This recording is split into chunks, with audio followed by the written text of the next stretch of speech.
What we did is a series of experiments in which we brought job candidates into the lab and we had them give their elevator pitch or write kind of a cover letter. And they got longer to write the cover letter, actually, because it takes a little longer to write something that's kind of polished to their top employer. And then we had evaluators who were either reading what they had written or listening to what they had said. And we also did things like we had a set of actors reading aloud their cover letters.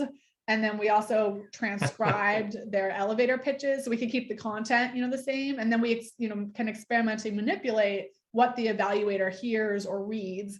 And then at the end, we ask the evaluator, what are their impressions of the candidate? So how thoughtful did they seem, how smart, how much would you want to hire them?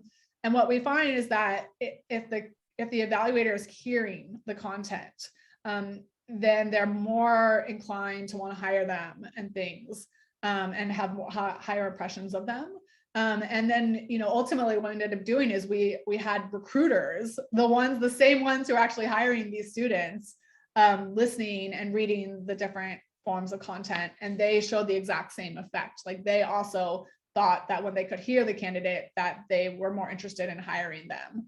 And one thing that's interesting is the candidates themselves don't seem to have much of they don't have good intuition about it. A lot of them prefer to be writing as opposed to speaking, and they don't think it'll make much of a difference, even though it made a big difference in the experiments.